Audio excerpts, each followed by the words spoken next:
نہیں، میں اس کی ضرورت نہیں سمجھتی۔ اس بار وہ بھی اٹل لہجے میں بولی تھی۔ تمہارے سمجھنے نہ سمجھنے سے کیا ہوتا ہے؟ ہوگا وہی جو ہم چاہیں گے۔ وہ سر جھٹک کر کمرے سے چلی گئی۔ مجھے ہر صورت شیرکو سے ملنا چاہیے اور اس سلسلے میں مشورے کے ساتھ ساتھ قانونی مدد بھی مانگنی چاہیے۔ یہ فیصلہ کرتے ہی اس نے رکھی کو بلوا کر کہا، ڈرائیور سے کہو گاڑی نکالے، مجھے ایک ضروری کام سے ابھی روانہ ہونا ہے۔ رکھی کے جانے کے بعد اس نے اٹھ کر لباس تبدیل کیا اور الماری سے چادر نکالنے لگی تھی کہ ایک بار پھر امیر علی بغیر دستک دیے اس کے کمرے میں چلے آئے۔ میں نے سنا ہے شہزادی کہیں جانے کی تیاری میں ہو۔ وہ اس کے بہت قریب پشت پر آ کھڑے ہوئے۔ میں عصمت ہوں، مجھے شہزادی مت کہا کرے۔ وہ مسکرائے اور اس کی بات نظر انداز کرتے ہوئے بولے، کہاں کی تیاری ہے؟ دل گھبرا رہا ہے، باہر نکلنا چاہتی ہوں۔ وہ شیرکو کے ہاں جانے کا انہیں بتا نہیں سکتی تھی۔ چلو میں تمہیں گھمانے لے چلتا ہوں، شہر یہاں سے 1.5 گھنٹے کی مسافت پر تو ہے۔ چل شہر چلتے ہیں، تمہیں ڈھیروں شاپنگ کراؤں گا، ساری بوریت دور ہو جائے گی۔ میں تنہائی چاہتی ہوں، آپ فی الحال ادھر رہیں، گھر کا خیال رکھیں، اس نے مصلحت سے کام لیتے ہوئے کہا تھا۔ مگر تم اکیلے تو جا ہی نہیں سکتی، اس کی اجازت میں تمہیں نہیں دے سکتا۔ مگر میں نے آپ سے اجازت لی ہی کب ہے؟ میں اپنے گھر میں ہوں، خود مختار ہوں۔ نہیں، یہ صرف تمہارا خیال ہے، میرا مطلب ہے تم دشمنوں میں گھری ہوئی ہو۔ یہ نام نہاد رشتہ دار موقع کی تلاش میں ہیں، تمہیں اغوا بھی کر سکتے ہیں اور قتل بھی۔ تم میرے دل کے بہت قریب ہو، تمہیں کوئی نقصان پہنچے یہ میں برداشت ہی نہیں کر سکتا۔ مگر میں بس، انہوں نے ہاتھ اٹھا کر اسے کچھ کہنے سے روک دیا۔ میں نے کہہ دیا تم باہر نہیں نکل سکتی کیونکہ مجھے تمہاری سلامتی عزیز ہے۔ اگر میرے ساتھ جانا ہے تو چلو، وہ سختی سے بولے تھے۔ کچھ دیر اس کے جواب کا انتظار کیا، پھر اسے خاموش دیکھ کر باہر نکل گئے۔ اوہ میرے خدا، یہ کیسا عذاب ہے میرے لیے۔ وہ سر ہاتھوں میں تھام کر بیٹھ گئی۔ رشتہ دار یہ سوچ کر آئے تھے اپنا حصہ وصول کر کے ہی جائیں گے، مگر امیر علی جس طرح یہاں چھایا ہوا تھا وہ سب خاموش رہنے پر مجبور تھے کہ ان میں سے کوئی بھی اسے ٹکرانے کی طاقت نہیں رکھتا تھا۔ اس نے کچھ دن بڑی خاموشی سے ان کا جائزہ لیا اور پھر بوریا بسترا گول کرنے کو کہہ دیا۔ ہم فیض مرحوم کے رشتہ دار ہیں، چند ایک نے احتجاج کیا۔ اچھا، ان کی زندگی میں تو میں نے تم لوگوں کو کبھی نہیں دیکھا۔ انداز میں بھرپور طنز تھا۔ کچھ بھی ہو، ہم اپنا حصہ لے کر ہی جائیں گے، دبے دبے انداز میں کہا گیا تھا۔ اچھا پھر دیکھتے ہیں تم اپنے حصے کا یہ ذرا سا ٹکڑا لے پاتے ہو یا اس کے پیچھے اپنی زمینیں بھی گوا بیٹھتے ہو۔ ابرو چڑھا کر تمسخرانہ ہنسی ہنس کر بے نیازی سے کہا تھا۔ ان لوگوں نے یہی سوچا ابھی حق جتانے کے لیے حالات سازگار نہیں ہے، واپس جانا ہی عقل مندی ہے۔ کچھ دنوں بعد دوبارہ چکر لگا لیں گے۔ ان برادری والوں میں سے کچھ ایسے بھی تھے جن کے لڑکے جوان تھے۔ وہ سوچ رہے تھے اگر عصمت ان کے بیٹے سے بیاہ دی جائے تو ایک بڑی جائیداد ہاتھ آ سکتی ہے۔ ان گھروں کی عورتیں عصمت کو شیشے میں اتارنے کے لیے ان کے قریب ہونا چاہتی تھی، مگر ملک کی خاص ملازمہ آڑے آتی تھی۔ وہ کسی کو اس کے کمرے میں جانے نہیں دیتی تھی اور یہ عورتیں یہ بھی دیکھ رہی تھی عصمت کی حالت عجیب سی تھی۔ وہ کھوئی کھوئی اور سست دکھائی دیتی تھی، بہت کم کمرے سے نکلتی، اس کے بارے میں یہی پتہ چلتا بیوی سو رہی ہیں۔ دن کے کسی ایک حصے میں اسے دودھ کا گلاس ضرور دیا جاتا تھا۔ اس کا کھانا اور دودھ عام طور پر رکھی ہی لے کر آتی تھی، جبکہ باورچی خانہ مکمل طور پر ملک کی ایک ملازمہ خاص کے سپرد تھا، جو زبان کی کڑوی اور دیکھنے میں کسی پہلوان سے کم نہیں تھی۔ دودھ کا گلاس وہیں رکھی کو دیتی تھی اور تاکید کرتی تھی، جب تک بی بی یہ گلاس ختم نہ کر لے تم کمرے سے واپس نہ آنا۔ رکھی، تم میرا ایک پیغام شیرکو تک پہنچا دو۔ آج جب رکھی دودھ لے کر آئی، عصمت کافی حد تک اپنے حواس میں تھی۔ یہ کون ہے بی بی؟ وہی پولیس آفیسر جو ایک بار ہمارے یہاں آیا تھا، وہی جو بہت سونا تھا؟ رکھی نے یاد کیا، بالکل وہی، بس تم میرا ایک خط کسی طرح اسے پہنچا دو۔ بی بی تم تو جانتی ہو ہم حویلی کے ہی ایک حصے میں بنائے گئے گھر میں رہتے ہیں اور ملک کے ملازم اب ہم سب ملازموں پر خاص نظر رکھتے ہیں۔ ہم آپ کے کسی رشتہ دار سے زیادہ بات بھی نہیں کر سکتے، مگر میں کوشش ضرور کروں گی کہ اپنی بی بی کا یہ کام کر دوں۔ ٹھیک ہے، میں رات کو خط لکھ کر دوں گی، تم صبح جب ناشتہ دینے آؤ گی تب لے لینا۔ مگر دودھ پینے کے بعد وہ کچھ ایسی مدہوش ہوئی کہ پھر اگلی صبح ہی کی خبر لائی۔ رکھی ناشتہ لے کر آئی، ساتھ ہی یہ اطلاع بھی تھی، برادری والے اپنے گھروں کو واپس جا چکے ہیں۔ مجھ سے کسی نے ملنے کی ضرورت بھی نہیں سمجھی۔ ملک صاحب نے منع کر دیا، سب سے کہہ دیا آپ بیمار ہیں۔ بہت برا کیا اس چالاک ملک امیر علی نے۔ آج وہ شدید نفرت میں گھر کر اس کا نام لے بیٹھی۔ لاؤ بی بی وہ خط تو دے دو۔ کون سا؟ عصمت کا ذہن خاصی حد تک مفلوج ہو چکا تھا۔ شیرکو کے نام جو لکھا تھا وہی؟ رکھی نے سرگوشی کی۔ اوہ میں تو بھول ہی گئی، بس نیند ہی ایسی آئی، کچھ ہوش ہی نہ رہا، آج لکھ دوں گی۔ بی بی نے ابھی تک ناشتہ نہیں کیا؟ ملک کی ایک ملازمہ اس کے کمرے کے باہر نگرانی کے لیے بیٹھنے لگی تھی۔ وہ اندر آئی اور بڑے خشک انداز میں کہنے لگی، تم آئندہ میرے کمرے میں آنے کی جرت مت کرنا۔ اسے یہ انداز تپا گیا تھا۔ آرام سے بات کرو بیبی، ہم اپنے ملک کے سوا کسی کی ڈانٹ نہیں سنتے۔ وہ کمر پر ہاتھ ٹکا کر بڑی بے نیازی اور بے خوفی سے گویا ہوئی تھی۔ تو جاؤ اپنے ملک کے گھر، یہاں کیا لینے آئی ہو؟ یہ میرا گھر ہے، یہاں کی مالکن میں ہوں۔ جب ہمارے ملک صاحب ہمیں واپسی کا حکم دیں گے تب ہی ہم یہاں سے جائیں گے۔ اور رکھی، تو کیا ہر وقت یہاں گھسی رہتی ہے؟ تجھے اور کوئی کام نہیں ہے؟ یہ میری ملازمہ ہے، تم اس پر حکم چلانے والی کون ہوتی ہو؟ عصمت نے غصے میں ناشتے کی ٹرے اڑ دی۔ میں ابھی ملک صاحب کو بتاتی ہوں، وہ دھمکی کے انداز میں کہتے ہوئے باہر نکل گئی۔ اف، پتہ نہیں یہ عذاب کب تک مسلط رہے گا ہم پر۔ میں آج ہی شیرکو کو نام خط لکھتی ہوں، تم فوراً اس تک پہنچا دو۔ شہزادی، تم نے ناشتے کی ٹرے کیوں اڑ دی؟ میری نرمی کا ناجائز فائدہ مت اٹھاؤ اور سنو، میرے ملازموں کے ساتھ تمیز سے بات کیا کرو۔ خدا کے لیے تم سب نکل جاؤ میرے گھر سے، وہ چیخ کر بولی، پھر اس کے سامنے ہاتھ جوڑ کر رونے لگی۔ اس وقت جو مسکراہٹ ملک کے چہرے پر ابھری تھی وہ معنی خیز تھی۔ سر سے پاؤں تلک بغور اس مجبور لڑکی کو دیکھا، پھر خاموشی سے باہر نکل گئے۔ بی ایک بات میں نے سنی ہے، پتہ نہیں ٹھیک ہے یا غلط، مگر میرے دل میں بیٹھ گئی ہے۔ جو کہنا ہے جلدی سے کہہ ڈالو، کہیں وہ چڑیل پھر نہ آ جائے۔ جب ہمارے چودھری صاحب فوت ہوئے، گاؤں کے لوگ اطلاع ملتے ہی دوڑے چلے آئے تھے، پھر برادری کے لوگ بھی اکٹھے ہو گئے۔ سب یہی کہتے تھے جنازہ مغرب کے ساتھ اٹھایا جائے، مگر ملک نے بہت جلدی ڈال دی اور قبرستان لے گئے۔ لوگ کہتے ہیں چودھری صاحب کا جسم نیلا پڑنے لگا تھا، یوں لگتا تھا انہیں زہر دیا گیا ہے۔ لوگ چپکے چپکے ایسی باتیں کر رہے تھے۔ رکھی، یہ تم کیا کہہ رہی ہو؟ میرے ابا کو زہر دے کر مارا گیا ہے؟ عصمت کے ماتھے پر پسینے کے قطرے چمکنے لگے۔ میں کتنی بے بس ہوں، کس قدر اکیلی ہوں رکھی۔ تم نے یہ بات مجھے بتا کر مجھ پر بڑا احسان کیا ہے۔ تم میرے لیے دعا بھی کرو۔ زندگی مہربان نہیں رہی، مگر پھر بھی مجھے زندگی سے پیار ہے، میں جینا چاہتی ہوں۔ اس نے اس وقت مختصر سا خط شیرکو کے نام لکھ کر رکھی کو دے دیا، مگر آزمائش ابھی باقی تھی۔ وہ خط پکڑا گیا۔ رکھی کو اندازہ نہیں تھا اس کی نگرانی ہوتی ہے۔ جب وہ چوری چھپے حویلی سے نکلی تھی تب ہی اسے پکڑ کر ملک کے حضور پیش کر دیا گیا تھا۔ کہاں جا رہی تھی تم؟ اپنے مامے کے گھر۔ یہ اس نے جھوٹ نہیں کہا تھا، یہ خط اسے ماموں کے ذریعے ہی شیرکو تک پہنچانا تھا۔ لاؤ، میں خود پہنچا دوں گا۔ ملک نے خط اس سے لے لیا۔ وہ سمجھ گئی اب یہ خط کبھی بھی شیرکو کو نہیں ملے گا۔ اب تم بیوی کے پاس نہیں جاؤ گی، اپنے گھر سے نکلی تو ٹانگیں توڑ دوں گا۔ امیر علی نے خط پڑھا، صرف 2 لائنوں کا خط تھا، باپ کی وفات کی خبر اور ملنے کی التجا۔ اگر یہ خط رکھی اپنے ماموں کو پہنچا بھی دیتی تب بھی تمہارے عاشق کو نہیں مل سکتا تھا، وہ تو اپنی بہن کے ساتھ کراچی گیا ہوا ہے۔ بد نصیب شہزادی۔ یہ سب سوچتے ہوئے ملک نے خط کے پرزے کر ڈالے۔ جو ملازمہ دودھ کا گلاس لے کر آئی تھی اس کا چہرہ عصمت کے لیے مکمل طور پر اجنبی تھا۔ کون ہو تم اور رکھی کہاں ہے؟ میرے کو کیا معلوم، میں تو نوکر ہوں، حکم کی غلام۔ جلدی پی لو، میں دودھ لے کر جاؤں؟ یہ دودھ پینا کیا بہت ضروری ہے؟ جب میں منگوایا کروں تب لایا کرو۔ نہیں، ملک صاحب کا حکم ہے، تمہیں دودھ ضرور دیا جائے۔ عصمت کا ماتھا ٹھنکا، دودھ کا گلاس تھام کر کچھ سوچا، پھر بولی، باورچی خانے میں شہد رکھا ہے، وہ بھی لے آؤ، دودھ میں ڈال کر پیوں گی۔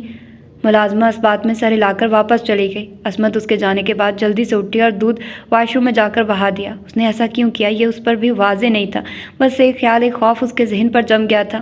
ملازمہ شہد کا جار لے کر آئی تو اس نے دروازے پر ہی وصول کر کے لاک لگا دیا۔ شاید مجھے بھی زہر دیا جا رہا ہے یا پھر ایسی دوا جس سے میرا جسم اور ذہن سویا رہتا ہے۔ یقیناً ایسا کچھ ہے۔ امیر علی نہیں چاہتا میں بیدار ہوں اور اس کے کارناموں کو محسوس کر کے ان پر احتجاج کر سکوں۔ دودھ نہیں پیا اور وہ خود کو بہت فریش محسوس کر رہی تھی، سوچنے سمجھنے کی صلاحیت بیدار ہو رہی تھی۔ رکھی نہیں آئی، شاید خط پکڑا گیا ہے۔ وہ اس کے لیے پریشان تھی اور اس کے بارے میں جاننا چاہتی تھی۔ اس نے شام تک بڑی بے چینی سے انتظار کیا تھا اور رات کو اس سے ملنے کا ارادہ باندھ لیا تھا۔ 11 بجے کے قریب وہ دبے قدموں اپنے کمرے سے نکلی تھی۔ ہر سو خاموشی کا راج تھا، برآمدہ کسی چہل پہل سے خالی تھا۔ وہ اپنے ہی گھر میں چوروں کی طرح دبے پاؤں چلتی باہر آئی تھی اور اس حصے کی جانب بڑھنے لگی تھی جہاں ملازموں کے چھوٹے چھوٹے مکان تھے۔ رکھی کے گھر جا کر دروازے پر دستک دی۔ دروازہ رکھی کی ماں نے کھولا۔ بی تم اس وقت یہاں؟ میں رکھی کا پوچھنے آئی ہوں، وہ ٹھیک تو ہے نا؟ کہاں ہے وہ اس وقت؟ رکھی ٹھیک ہے، گھر پر ہی ہے۔ ملک نے ہمارے باہر نکلنے پر پابندی لگا دی ہے۔ آپ جاؤ بی، اگر ملک کو پتہ چل گیا تو یہ آپ کے واسطے بھی اچھا نہیں ہوگا۔ میرا خط تو پہنچا دیا تھا نا اس نے؟ نہ بی یہی تو افسوس ہے ہمیں، رکھی پکڑی گئی۔ آپ کا خط ملک کے آدمی نے لے لیا تھا، اس کی کچھ سزا دی ہے رکھی کو، باہر نکلنے پر پہرے لگا دیے ہیں۔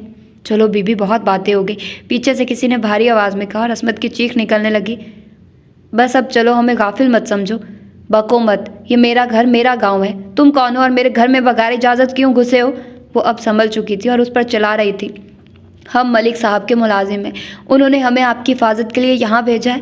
مجھے کسی سے کوئی خطرہ نہیں ہے، نکل جاؤ میرے گھر سے۔ ہم صرف اپنے ملک صاحب کے حکم کے پابند ہیں. تم اپنے کمرے میں چلو ورنہ ہم زبردستی پر مجبور ہوں گے. وہ اپنے کمرے میں واپس آ کر گئی مگر سو نہیں سکی. آج اس کا ذہن پوری طرح بیدار تھا. وہ اپنے مسائل کا حل سوچنا چاہتی تھی. مجھے پورا یقین ہو چکا ہے یہ ملک ہی میرے ابا کا قاتل ہے اور مجھے بھی راستے سے ہٹانا چاہتا ہے. اب میں یہ دودھ ہرگز نہیں پیوں گی. میں زندہ رہنا ہے. مجھے اپنے باپ کے قتل کا بدلہ لینا ہے. رات کے 2 بج رہے تھے. اس پر بے چینی طاری تھی. آخر وہ کمرے کا دروازہ کھول کر باہر آ گئی. برآمدے کی سیڑھیوں میں بیٹھی آسمان پر چمکتے تاروں کو دیکھنے لگی. کیا ان میں کوئی میری قسمت کا ستارہ بھی ہے یا وہ ٹوٹ چکا ہے؟ کچھ دیر ایسی ہی سوچوں میں الجھنے کے بعد وہ اٹھی اور چودھری فیض کے کمرے میں آ گئی. سیف کھولا تو دل دھک سے رہ گیا. بالکل خالی تھا. کاغذات، چیک بک، نقد سب غائب تھا. ایک ایک کر کے تمام الماریاں دیکھ ڈالی. وہاں کچھ بھی نہ تھا. صبح کا اجالا پھیلنے لگا تھا. وہ کمرے سے باہر آ گئی اور اپنے کمرے میں جانے کے بجائے برآمدے میں ہی بیٹھ گئی. پھر جب ملازموں کی چہل پہل شروع ہوئی تو وہ اٹھ کر باورچی خانے میں چلی آئی. بیوی تم ادھر کہاں؟ تمہیں یہاں آنے کی اجازت نہیں ہے. ملک کی خاص ملازمہ اس کے راستے میں آ کھڑی ہوئی. عصمت نے آؤ دیکھا نہ تھا زور کا ہاتھ اس کے چہرے پر جڑ دیا. پھر دھکا دے کر راستے سے ہٹاتے ہوئے بولی، کس کی بات کرتی ہو؟ یہ ملک آخر ہوتا کون ہے؟ جاؤ دفعہ ہو جاؤ میرے گھر سے ورنہ میں تمہیں قتل کر دوں گی. اس نے بڑھ کر چھری اٹھا لی. ملازمہ ڈر کر بھاگ گئی. چھری پھینک کر وہ دونوں ہاتھوں سے سر تھام کر بیٹھ گئی. یا اللہ میری مدد فرما، مجھے اکیلا نہ چھوڑ. اس روز اس نے ملک کے کسی ملازم کو کچن میں نہیں آنے دیا تھا. اپنے لیے کھانا خود تیار کیا اور پھر دروازے پر تالا ڈال کر اپنے کمرے میں آ گئی. شام کو ملک چلے آئے. کیا ہوا شہزادی؟ سنا ہے آج بڑے جلال میں ہو. ملک کے چہرے پر خوفناک سنجیدگی طاری تھی. تم سب میرے گھر سے نکل جاؤ. آخر میں نے کیا بگاڑا ہے تمہارا؟ وہ ان کے سامنے خود ساختہ بہادری قائم نہ رکھ سکی. تم اتنا تو جانتی ہو اس جائیداد کی تنہا وارث نہیں ہو. اور بھی بہت سے حصے دار ہیں اس کے اور ان میں ایک بڑی حصے دار تمہاری اپنی پھپھو کبرا بھی ہے. یہ گھر تمہاری پھپھی کے حصے میں چلا گیا تھا اور اس سے میں نے خرید لیا ہے. کہ کیا؟ وہ پھٹی پھٹی آنکھوں سے انہیں دیکھنے لگی.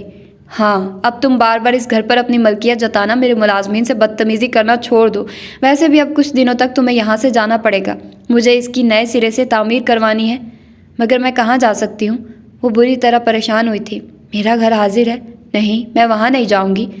تمہاری مرضی تو نہیں پوچھی، یہ میرا فیصلہ ہے. اب تمہیں وہاں جانا ہے. اگر اپنا ضروری سامان لے لو تو اچھا ہے ورنہ پھر تمہیں ہی مشکل پیش آئے گی. مجھے یہی رہنے دو.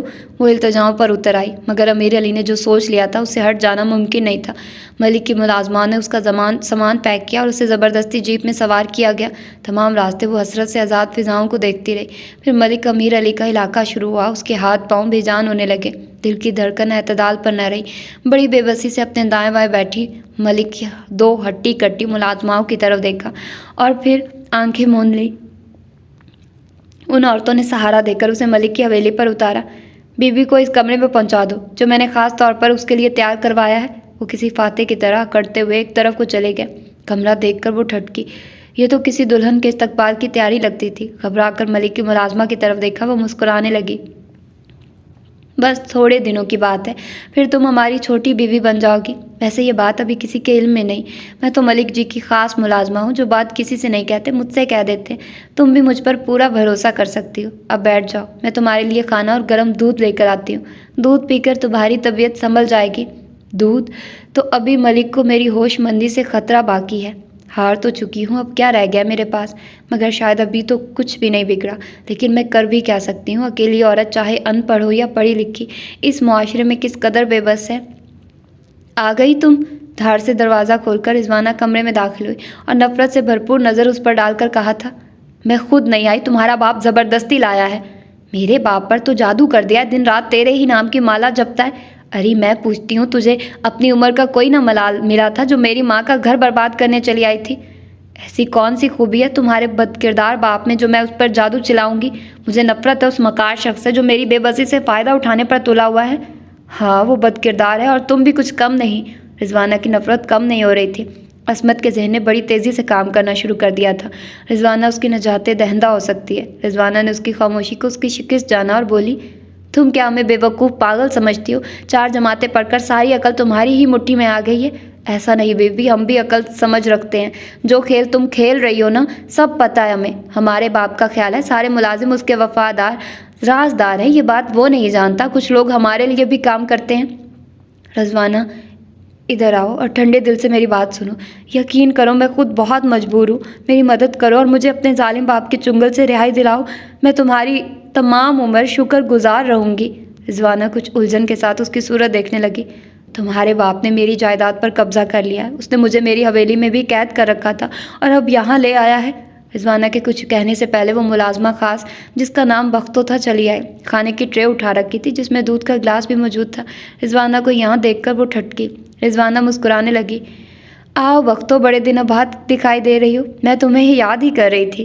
کوئی کام ہے مجھ سے؟ اس کے انداز میں عجیب سی بے نیازی اور رکھائی تھی. مخمل کا سوٹ لائی ہے میری خالہ، تم سے موتی لگواؤں گی. ہاں ٹھیک ہے. وہ اب بھی اسی انداز میں گویا ہوئی. اچھا ہوا عصمت تم یہاں آ گئی. میں تم سے ملنا ہی چاہ رہی تھی. تمہارے ابا کا افسوس کرنا تھا مگر ابا مصروف ہی بہت رہتے ہیں. مجھے تمہارے پاس لا ہی نہیں سکے. رضوانہ نے بختوں کے سامنے اپنا انداز ہی اکثر بدل لیا تھا. اللہ کی یہی مرضی تھی. عصمت بھی دھیرے سے بولی. بہرحال عصمت بہن تم فکر مت کرو، اس گھر کو اپنا گھر سمجھو. ہم سب تمہارا خیال رکھیں گے. اگر مجھے علم ہوتا رضوانہ یہاں مجھے اتنے ہمدرد مل جائیں گے تو میں پہلے چلی آتی. دونوں بختوں کے سامنے مصلحت سے کام لے رہی تھی. رضوانہ بی بی اس کی خدمت کے لیے میں موجود ہوں. تم اپنی ماں کے پاس جاؤ، اس کا خیال رکھو، بہت بیمار ہے بیچاری. اور سنو، معجون باقاعدگی سے کھلاتی رہنا. کیا یہ ملک اپنی بیوی کو بھی معجون دے رہا ہے؟ اسے بھی قتل کر دے گا؟ عصمت کا ماتھا ٹھنکا مگر تاثرات چھپانے کو کھانا نکالنے لگی. ملازمہ واپس چلی گئی اور رضوانہ بھی واپس چلی گئی. بس تھوڑے دنوں کی بات ہے، پھر تم ہماری چھوٹی بیگم بن جاؤ گی. یہ آواز کمرے میں چکرانے لگی اور اس کا جی چاہا ہر چیز تہس نہس کر ڈالے، کمرے کی آرائش بگاڑ کر رکھ دے، مگر عقل اس کے خلاف فیصلہ دیتی تھی. رضوانہ کی صورت میں امید کی کرن نظر آئی تھی. وہ بہت مدد کر سکتی تھی. اس نے تھوڑا سا کھانا کھایا، دودھ کا گلاس واش بیسن میں بہانے کے بعد بستر پر آ بیٹھی. تبھی دروازے پر دستک ہوئی. اب کون آ گیا؟ اس نے ناگواری سے دروازے کی جانب دیکھا. اٹھ کر آئی. چٹرکنی گراتے گراتے ہاتھ رک گئے. کون ہے؟ اس نے محتاط انداز اپنایا. دروازہ کھولو شہزادی. آپ اس وقت؟ تلخی روم روم سے ٹپکنے لگی. ضروری بات کرنا ہے، جلدی کھولو. صبح کر لینا، میں سونے لگی ہوں. مجھے زیادہ لمبی بات نہیں کرنا، دروازہ کھولو. صبح آنا. وہ اتنا کہہ کر دروازے سے ہٹ گئی. عصمت! انہوں نے تپ کر زوردار دستک دی اور غصے میں اس کے اصل نام سے پکارا. وہ ٹس سے مس نہ ہوئی، البتہ دل بری طرح دھڑک رہا تھا. ملک کچھ دیر انتظار کے بعد مایوس ہو کر لوٹ گئے. عصمت ساری رات سو نہیں سکی. گھبرا گھبرا کر بند کھڑکیوں دروازوں کو چیک کرتی رہی. اس طویل رات کا اختتام ہوا تو اس نے خدا کا شکر ادا کیا. صبح کی آمد تھی. اس نے سوچا ملک ابھی سو رہے ہوں گے، مجھے اسی وقت رضوانہ سے ملنا چاہیے.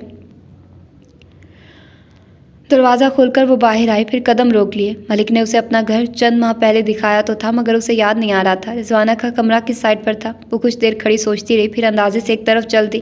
اس وقت یہاں ہو کا عالم تھا. ہر سو گہری خاموشی اور خوف چھایا ہوا تھا. تم اس وقت یہاں؟ اچانک سامنے کے کمرے کا دروازہ کھول کر رضوانہ باہر نکلی. اس کے ہاتھ میں شیشے کا گلاس تھا، شاید وہ پانی لینے نکلی تھی. سنو، میں تم سے ضروری بات کرنا چاہتی ہوں. مجھے پورا یقین ہے معجون کی صورت میں ملک تمہاری ماں کو زہر دے رہا ہے. تم اپنی ماں کو یہ معجون مت کھلاؤ، اسے بچا لو. مگر تم یہ کیسے کہہ سکتی ہو؟ وہ پریشان ہو کر عصمت کی طرف دیکھنے لگی. ایسا ہی معجون اس نے میرے باپ کو کھلا کر قتل کیا ہے اور مجھے بھی دودھ میں کوئی دوا پلا کر ذہن مفلوج کر رہا ہے. میرے ابا کی جائیداد کے کاغذات، روپیہ پیسہ سب ملک کے قبضے میں ہیں. رضوانہ نے کچھ دیر سوچا، پھر بولی. ہم دونوں مل کر بھی کچھ نہ کر سکیں گی. بس میں آج ہی پیغام بھیج کر اپنے ماموں کو یہاں بلاتی ہوں اور ساری بات ان کے سامنے رکھتی ہوں. وہ ضرور ہماری مدد کریں گے، تم فکر نہ کرو. مجھے اب اپنا ہمدرد سمجھو. عصمت مطمئن ہو کر اپنے کمرے میں چلی آئی اور دروازہ لاک کر لیا. دوپہر تک رضوانہ کے دو ماموں آ گئے. رضوانہ نے انہیں ساری بات بتا دی اور بہتر تدبیر کے لیے کہا. ہم اپنی بہن کو لینے آئے ہیں ملک امیر علی. دونوں بات سننے کے بعد اس کے پاس پہنچے تھے.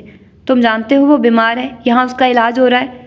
خوب زہر کھلا کر تم اس کا علاج کروا رہے ہو تاکہ پھر جوان لڑکی سے دوسرا بیاہ رچا سکو.